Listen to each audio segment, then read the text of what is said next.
friends, welcome to Savvaji. Today we are going to learn Motichuru Laddu recipe. Before that, wish you very happy Diwali to all my subscribers and viewers, and have a safe Diwali and a prosperous Diwali for 2015. And now coming to our recipe.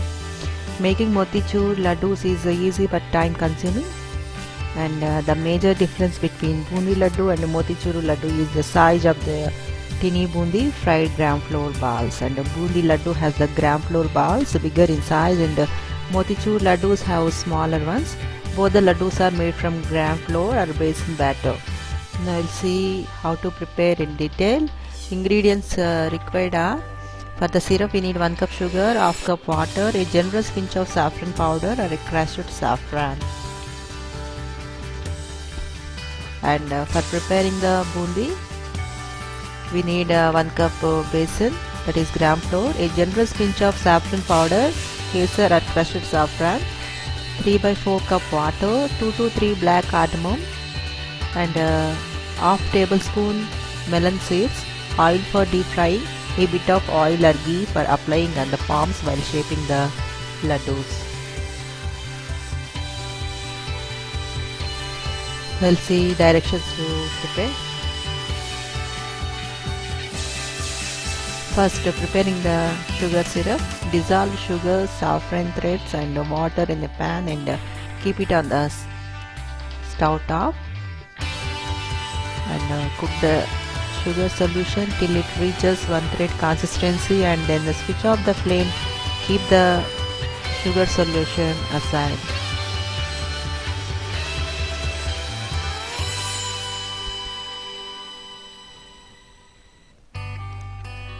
Now preparing the bundi. Make a smooth flowing batter of the gram flour, that is besan, crushed saffron and water. The batter should neither be thick nor thin. It should be a flowing batter without any lumps. The amount of water to be added depends on the quality of the gram flour, so you can add more or less than what is mentioned in the syrup.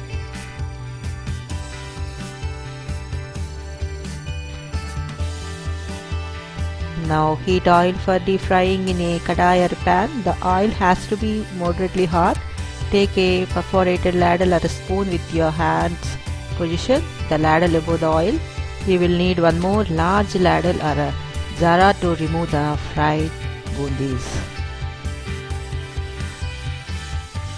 Now take a large spoon of the besan batter and pour it on a perforated ladle. Press with the other spoon so that the batter falls down from the perforations into the hot oil. Fry the bundi, that is gram flour balls, till they become golden. Don't over fry or make them crisp. When the oil stops sizzling, remove the bundis. About 45 seconds to 1 minute is enough to get the correct texture in the bundi. This step is important because if bundi becomes crisp, then motichur laddus won't be soft and they won't be able to absorb the sugar syrup. For collecting the fried bundi, use a large slatter spoon, that is zara. Drain the oil very well after removing the bundi, and then add them directly to the sugar syrup. Also note that the sugar syrup should be hot.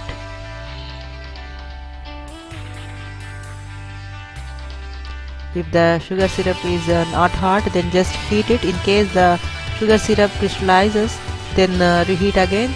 No need to bother about the tailed bundis, as we will be pulsing them in the blender later. Make all the bundis like this and keep on adding them immediately to the sugar syrup. Stir and mix well. The bundi should get softened in the sugar syrup. Now in a blender or a mixer, add the bundis and the sugar syrup. Add 1 tablespoon of hot water and pulse the bundi mixture for a few times to get a smaller shape. Don't pulse too much, otherwise you won't be able to shape the motichur laddus. The amount of water to be added depends on the texture of the bundis, and if the bundis are a bit crisp, then add 1 or more tablespoons of hot water. The bundis absorb the water and remain soft and moist. Now add the melon seeds and black cardamom seeds. Mix well. And if you like, you can add pista paste also.